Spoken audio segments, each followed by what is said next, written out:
நிலா அடித்து சொல்லிடுறாங்க, எனக்கு சோழன் கூட வாழ்கிறதுக்கு இஷ்டம் இல்லை, விருப்பம் இல்லை, விவாகரத்து கொடுத்துருங்க அப்படின்னு சொல்லிட்டு வந்துடுது நம்ம பயப்புள்ள நிலா. ஏன் இப்படி சொன்னாங்க அப்படின்னு தெரியாமல் தலையில் அப்படி இடி இறக்கணும்னு சொல்லுவாங்க இல்லையா, அந்த மாதிரி சோழன் அப்படி தவிக்கிறாரு, முழிக்கிறாரு. என்ன நிலா இப்படி சொல்லிட்டா, ஏன்னா சேரன் சொல்லித்தான் அனுப்புகிறாங்க, கண்டிப்பாக நான் இந்த வீட்டை விட்டு போக மாட்டேன்னு நாள் வரைக்கும் சொல்கிறாங்க இல்லையா. இப்போ இப்படி சொன்னதுனால அப்படியே அதிர்வாயிருது. டைவர்ஸும் கொடுக்குறாங்க, வீட்டுக்கு வந்துடுறாங்க. வந்ததுக்கப்புறம் 1000 பேர் 1000 கோர்ட்டு சொன்னால் என்னங்க பண்ணால் என்னங்க, மனசு மட்டும் ஒன்றும் பட்டுட்டா அதை ஆறாலும் பிரிக்க முடியாதுன்னு நினைக்கிறவங்க நம்ம சேனலுக்கு உங்கள் பண்ணான கையில் லைக் போட்டு சப்ஸ்கிரைப் பண்ணி நம்ம சேனலுக்கு ஆதரவு கொடுங்க அன்புறவுகளே. இப்போ வீட்டுக்கு வந்துடுறாங்க. வந்ததுக்கப்புறம் எல்லாரும் சந்தோஷமாக இருக்காங்க. சேரன் ஆரத்தி எடுத்துக்கிட்டு இருக்காரு ரெடியாக. பார்த்தா அப்படியே சோழன் முகத்தை வாடி போய் உட்காந்துருக்காரு. என்னடா ஆச்சு அப்படிங்கிற அப்படி பார்க்குறாங்க. அவருக்கு எல்லா முடிவும் சரிங்கிற மாதிரி தான் இருக்காரு. ஏன்னா நிலா மனசு நோகக்கூடாது, அதுதான் அவரோட தாட்டு. இப்போ நிலா கிட்ட அவங்க அப்பா வந்து கேட்குறாரு, மாமனாரும், என்னம்மாச்சு, நல்லபடியாக முடிஞ்சாச்சே, இனிமேல் டைவர்ஸ் அது இதுன்னு இல்லையில, எங்கள் வீட்டு விட்டு போக மாட்டில்ல அப்படிங்கல. இல்லைங்க, என்னை மன்னிச்சிருங்க அண்ணா, என்னை மன்னிங்க எல்லாரும் அப்படின்ட்டு சேரன் காலில் போய் பொசுக்குன்னு விழுகிறாங்க நம்ம நீலா. என்னப்பாச்சு அப்படின்னு தவிக்கிறாங்க. ஒன்றும் இல்லைண்ணா, நான் அது வந்து அப்படின்னு தடுமாறுறாங்க. டேய் சோழா, என்னடா ஆச்சு? இல்லைண்ணே, ஒன்றும் இல்லைண்ணே, அவங்களுக்கு என்னோட வாழ மாட்டாங்களாம். ஏன்னா நான் சும்மா படிக்காதவன், வசதி இல்லாதவன், காசு பணம் இல்லாதவன், என்னதான் இருந்தாலும் நான் ஒரு டிரைவர் தானே, அதனால் அவங்களுக்கு நம்ம கூட வாழ்கிறதுக்கு விருப்பம் இல்லைண்ணே, அதனால் வேணான்னு சொல்லிட்டாங்கண்ணே அப்படின்னு அழுகிறாரு. நிலாவுக்கு அழுக தாங்க முடியலை, அவங்களுக்கு மனசே இல்லை. இங்கே பாருங்க சோழன், அப்படிலாம் பேசாதீங்க அப்படின்னு சொல்ல, பின்ன எப்படிங்க பேசுறது, எப்படி பேசுறது அப்படிங்கிறாங்க. நேற்று வரைக்கும் சொன்னீங்கல்லங்க, அப்படியே அல்லாட்டி ஸ்ட்ரிக்டாக முறுக்கிக்கிட்டே இருந்திருந்தீங்கன்னா, இவன் நம்ம முறுக்கிட்டு இருக்கா, நம்மளை பிடிக்கல, எதிரி மாதிரி இருக்கிறா அப்படின்னு நான் நினச்சிட்டு போயிருப்பேங்க. ஆனால் அப்படியே காஞ்சு போன சருகில் தண்ணியை ஊற்றி துளிர விட்டுட்டு அதுக்கப்புறம் வெந்நீரை ஊற்றினா அந்த செடி என்னங்க ஆகும், அந்த மாதிரி தான் இப்போ என் நெஞ்சில் நீங்கள் பண்ணியிருக்கீங்க அப்படின்னு சொன்னோன்னே சோழா அப்படின்னு வந்து கட்டி பிடிக்கிறாங்க. அப்படியே ஆடி போகிறாங்க எல்லாரும். என்னம்மா என்ன ஆச்சு அப்படிங்கிற. என்ன ஆச்சு, அதான் விவாகரத்து கொடுத்துட்டாங்களே அப்படின்னு சொல்ல, அப்படியே பல்லவனுக்கு நெஞ்சு வலி வந்துடுது. அண்ணி, நீங்கள் எங்களை விட்டு போயிடுவீங்களா, உங்களை நான் அம்மாவா நினச்சிட்டேன் அண்ணி, என்ன அண்ணி அப்படின்னு அவர் தாங்க ரொம்ப பச்சை பிள்ளை மாதிரி அழுகிறாரு. இங்கே நிலாவுக்கும் அழுக வருது, தாங்க முடியலை. ஏப்பா இந்த மாதிரி பண்ண, எதுக்குப்பா அப்படி பண்ண அப்படிங்கல. இருங்க, வெயிட் பண்ணுங்க, கொஞ்சம் பொறுங்க அப்படின்னு சொல்லிட்டு வாசலை பார்க்குறாங்க. யார்ப்பா வர்றா, யாரை பார்க்குற அப்படிங்கல. வெயிட் பண்ணுங்க, ஒருத்தவங்கள வர சொல்லியிருக்கேன் அப்படின்னு சொல்லிட்டு இருக்காங்களா. பார்த்தா வருவான்றதுக்கல தனியாக போய் ஃபோன் பண்ணுறாங்க. என்னாச்சு, இன்னும் வரலையா, இன்னும் வர்றேன் அப்படின்னு அந்த பக்கத்துலேருந்து சொல்கிறாங்க. அது யாருன்னு பார்த்தா வானதியத்தை வர சொல்கிறாங்க. சீக்கிரம் வாங்க அப்படின்னு சொல்லிட்டு வர. யாரை கூப்பிட்றீங்க, வருவாங்க வெயிட் பண்ணுங்க அப்படின்னு சொல்ல, பார்த்தா அடுத்து ஒரு கார் வருதுங்க. கார் வந்தால் அதுலேருந்து 2 ஆள் இறங்கி வராங்க. பெட்டி வந்து ஒரு 2-3 சூட்கேஸ் கொண்டாந்து வைக்கிறாங்க. இங்கே நிலா என்ன பண்ணுறாங்க, அண்ணே என்னை மன்னிச்சிருங்க அப்படின்னு சொல்லிட்டு அங்கிள் அப்படி அவங்க அப்பாவையும் கூப்பிட்றாங்க. அவர் நடேசன்னு வராரு.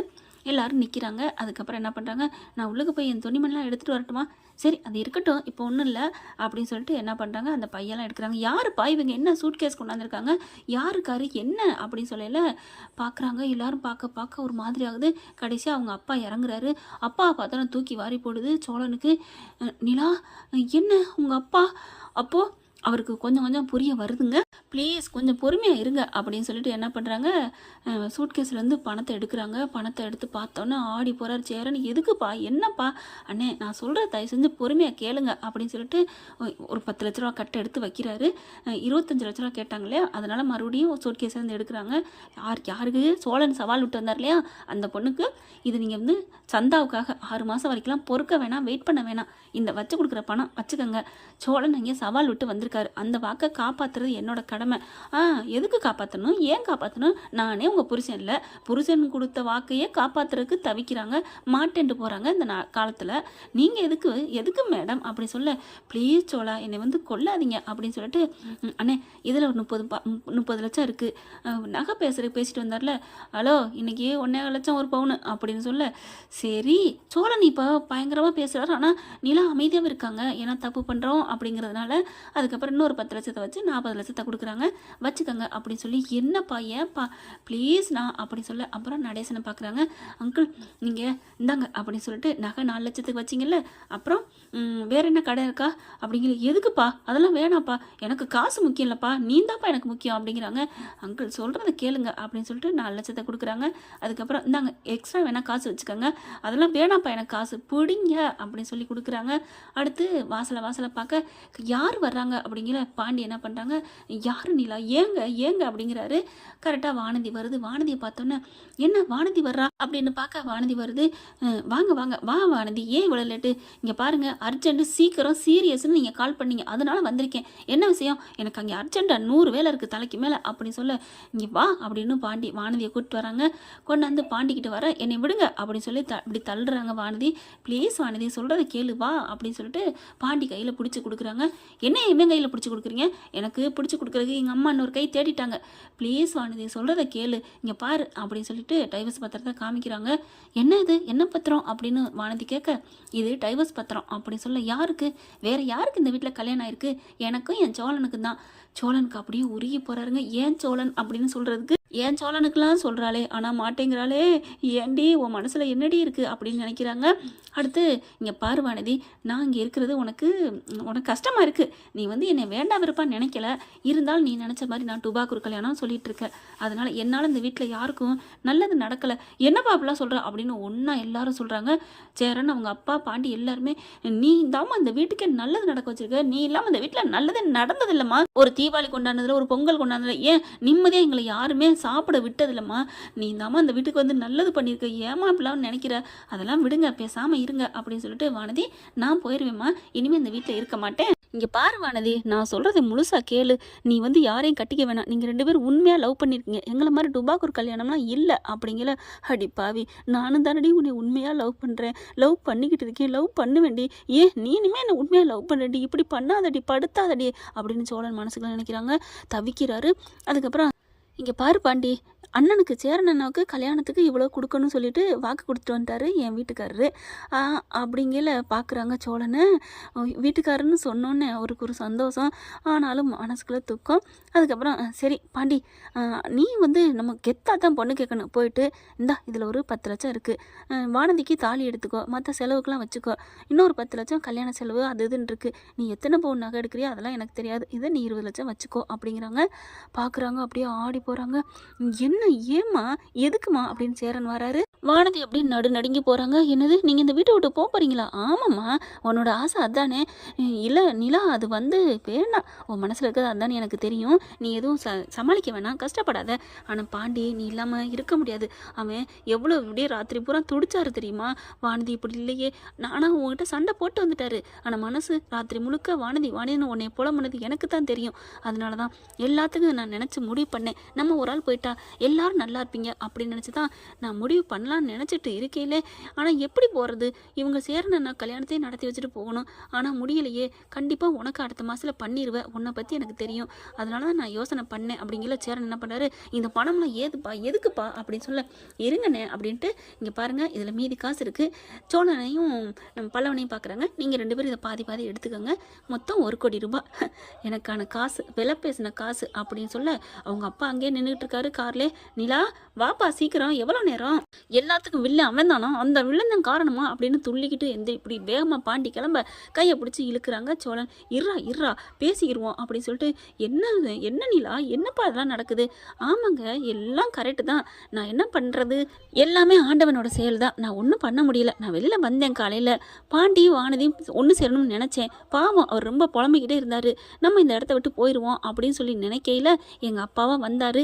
இந்த மாதிரி கேஸ் நடக்கிறது அவருக்கும் தெரிஞ்சிருக்கு, வந்து கேட்டார், என்கிட்ட கேட்டார், நீ ஏப்பா அப்படி கஷ்டப்படுற, நாங்களும் நல்லாவே இல்லை, நீ வந்துருன்னு கூப்பிட்டாரு. நான் இந்த வீட்டில் கஷ்டங்கள் இருக்கிறத பற்றி சொன்னேன், வேணுன்னா 1 கோடி தந்துடுறேன், உங்கள் வீட்டில் கொடுத்துட்டு நீ வர்றியா அப்படின்னு கேட்டார். என் மனசுக்கும் அது சரின்னு பட்டுச்சு, அதனால தான் எங்கள் அப்பா வீட்டுக்கே போகலான்னு முடிவு பண்ணிட்டேன். உங்கள் எல்லாருக்கும் காசையும் கொடுத்துருக்கேன், நீங்கள் எல்லோரும் நல்லா இருக்கணும், நீங்கள் எப்படி நான் இருக்கையில் நல்லா இருக்கேன்னு நினச்சிங்களோ அதே மாதிரி நான் போனதுக்கப்புறமும் நீங்கள் எல்லோரும் நல்லா இருக்கணும்னு நான் காதால் கேட்கணும். அண்ணா நான் போயிட்டேன்னு நீங்கள் நினைக்காதீங்க, ஒரு தங்கச்சியாக நான் வருவேன், கண்டிப்பாக இந்த வீட்டில் நல்லது கெட்டது எது நடந்தாலும் நான் வந்து கலந்துக்குவேன், வருவேன், போவேன். ஏன் உங்கள் கல்யாணத்துக்கும் நான் தான் தாலி எடுத்து கொடுத்து தலைமை தாங்குவேன். என்ன வானதி, உனக்கும் நான் தான் எல்லாம் பண்ணுவேன், உன் கல்யாணத்துக்கு என்னை கூப்பிடுவியா அப்படின்னு நிலா சொல்லிட்டு கண்ணு கலங்குது. வானதி என்ன பண்ணுது, நிலாக்கா நீங்கள் இவ்வளோ நல்ல மனசா, எனக்கு மனசு கஷ்டமாக இருக்கே அப்படின்னு சொல்ல, விடுங்க அப்படிங்கிற. அண்ணி நான் வேணாம், அண்ணி எனக்கு இந்த பணம்லாம் வேணாம், எங்களுக்கு நீங்கள் தான் வேணும் அப்படி சொல்ல, அதெல்லாம் வேணாப்பா, நான் கையை நீட்டி வாங்கிட்டேன், விவாகரத்தும் வாங்கியாச்சு அப்படிங்கிற. எல்லாரும் பார்க்குறாங்க, சோழன் பார்க்குறாரு. பார்க்குறாரு. சரி எல்லாருக்கும் நல்லது பண்ணுறேன்னு பண்ணிட்டேன், என் மனசை சுக்குநூறாக ஒட்டைக்கு குலுக்கி அப்படியே தூக்கி போட்டு கரைச்சி எடுத்து நொறுக்கிட்டியே, கடலை தூக்கி வீசி எரிஞ்சிட்டியே, இந்த உடம்பு இருதயம் இல்லாமல் எப்படி வாழும் அப்படின்னு சோழன் கண்ணு கலங்க அப்படி பார்க்குறாங்க. என்னை மன்னிச்சிரு சோழா ப்ளீஸ் அப்படின்னு சொல்லிட்டு, அண்ணா மாமா அங்கிள் அப்படின்னு சொல்லிட்டு எல்லாரையும் பார்க்குறாங்க. பல்லவா பாண்டி நான் கிளம்புறேன், நான் போய் துணியெல்லாம் எடுத்துகிட்டு கிளம்பட்டா அப்படிங்கிற அவங்க அப்பா அவனுக்கு, யோ எதுக்கியா வந்த, ஏன் வந்த, பணம்னா பணங்காரனா நீ பெரிய இவனா, பணம் காசை காட்டி என்னெல்லாம் பண்ணிடுவியா, எங்கள் பாசமான நிலா எங்களை விட்டு போக மாட்டாங்க அப்படி இப்படின்னு எல்லாரும் சொல்ல, இங்கே பாரு நான் எதுவும் வம்பு பண்ணக்கூடாது, நான் பேசாமல் அமைதியாக இங்கே நிற்கிறேன். நிலா என்னப்பா ப்ளீஸ் அப்பா கொஞ்சம் பொறுங்க அப்படின்ட்டு, அண்ணா ப்ளீஸ் நான் சம்மதத்தோடு தான் இப்படி பண்ணியிருக்கேன், அவங்க யாரும் என்னை கட்டாயப்படுத்தலை, கேட்டாங்க. எனக்கும் இந்த வீட்டில் பாண்டி சேரன் எல்லாருமே, சேரன் அண்ணா எல்லாரும் நல்லா இருக்கணும், அவங்க ஜோடியோடு வாழணும், ஒன்று சேரணும், அதைத்தான் நான் ஆசைப்பட்டேன்.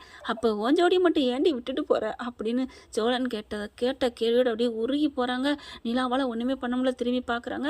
அது ஒரு மாதிரி ஆகுது. இங்கே பார்ப்பா, யோ இந்தா அவன் பணம் அப்படின்னு அவர்கிட்ட காலடியில் கொட்டுறாங்க எல்லாரும். இங்கே பார் இந்த பணத்தை எடுத்துகிட்டு மரியாதையை போயிரு, நீ கொட்டு சுட்ட போட்டு வந்துட்டா நீ என்ன பெரிய இவனா அப்படி சொல்ல, ப்ளீஸ் அண்ணா சொல்கிறத கேளுங்க, நான் அப்பா கிட்ட உறுதி கொடுத்துட்டேன், நான் கொடுத்தது தான், நான் கையெழுத்தும் போட்டு கொடுத்துட்டேன், உங்கள்கிட்டையும் விவாகரத்து வாங்கியாச்சு, இனிமேல் இந்த வீட்டில் எனக்கு இருக்கிறதுக்கு ரைட்ஸ் இல்லை. ஏப்பா ரைட்ஸ் இல்லாமல் வேணா இருக்கலாம்ப்பா, நான் அதை சொல்லலை, ஆனால் எல்லா அன்பு எல்லா ரீதியும் இருக்குப்பா, தெய்வம் எங்கே வேணாலும் இருக்கலாம், தெய்வத்தை எங்கே வேணாலும் இருக்கக்கூடாதுன்னு சொல்கிறதுக்கு யாருக்கு ரைட்ஸ் இல்லை, நீ எங்களுக்கு சாமிப்பா, தெய்வம்ப்பா, என் தாயிப்பா, நீ இங்கே தான் இருக்கணும் அப்படின்னு அழுகுறாங்க. இல்லை நான் கிளம்பணும் அப்படின்னு துணியில் எடுக்க போகிறாங்க.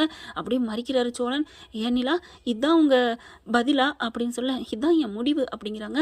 ஆனால் ஒன்று சொல்கிறேன் அப்படிங்கிறாங்க. என்ன அப்படிங்கிறாங்களா, துணிமணி பேக்கையும் எடுத்துகிட்டு வெளில வந்துடுறாங்க. சொல்லு என்ன நிலா சொல்லிட்டு போ அப்படின்னு சொல்ல, அப்படி போகமா இங்கிட்டு போகிறதான்னு பார்க்குறாங்க. பணத்தை அவங்க அப்பா காலடியில் எல்லாம் கொட்டி கிடக்குது. நிலா பார்க்குறாங்க. நான் என்ன தான் பணங்காசை வாங்கிட்டு அங்கே போகிறேன்னு சொன்னாலும், என்ன தான் நான் கோர்ட்டில் விவாகரத்து வாங்கினாலும், என்ன தான் உங்களை விட்டு நான் பிரியறேன்னு சொன்னாலும், என் மனசு முழுக்க நீங்கள் தான் இருக்கீங்க Cholan. I love you Cholan, I love you. எல்லாரும் ஐ லவ் யூ சொல்லிட்டு ஒன்றும் இல்லை அப்படின்னு சொல்லிட்டு திரும்ப போக, நிலா அப்படிங்கிறாரு. அப்படி திரும்பி பார்க்க ஓடி வந்து கட்டி பிடிக்கிறாரு. எல்லாரும் ஐ லவ் சொல்லிட்டு கட்டி பிடிச்சி சேருவாங்கடி, நீ என்ன ஐ லவ் சொல்லிட்டு பிரிஞ்சு போகிற, இதுதான் உன்னோட காதலா, இதுதான் மனசில் இருக்க உண்மையான காதலா அப்படி சொல்ல, என்னை விடுங்க சோழா அப்படின்னு சொல்லிட்டு கையை எடுக்கிறாங்க. ஆனால் அவங்களால எடுக்க முடியலை. அவங்க அப்பா அப்படி பார்க்குறாரு. என்ன அப்படிங்கிற மாதிரி, என்ன ஃப்ரெண்ட் இப்படி போனால் நல்லா தானே இருக்கும், ஆனால் அவங்க பிரியாமல் இருக்கணுங்க, அதான் நல்லாயிருக்கும். இவங்களோட உண்மையான காதலை அவங்க அப்பா மனோகர் புரிஞ்சுக்கிட்டு விட்டுட்டு போவாரா, இல்லை நிலா பிரிஞ்சு போவாங்களா, சோழன் என்ன பண்ண போகிறாங்க அப்படிங்கிறத அடுத்த எபிசோடில் சுவாரஸ்யமாக சூப்பரான ஒரு எபிசோடு, ரொமான்டிக் எபிசோடை நான் தொடர்றேன். கண்டிப்பாக நீங்கள் வாட்ச் பண்ண ரெடியாக இருங்க. இந்த வீடியோ உங்களுக்கு பிடிச்சிருந்தா தயவு செய்து லைக் பண்ணுங்க. இன்னும் அப்டேட்ஸ்க்காக சேனலை சப்ஸ்கிரைப் பண்ண மறக்காதீங்க. நம்ம கிட்ட இருக்க எல்லா சேனல்ஸோட லேட்டஸ்ட் வீடியோ அப்டேட்ஸ்க்காக மேல ரைட் சைட்ல காட்டுற லிங்கை கிளிக் பண்ணி வாட்ஸ்அப் குரூப்ல ஜாயின் பண்ணுங்க. உங்களிடம் விடைபெறுவது நான் உங்கள் மெஹர்.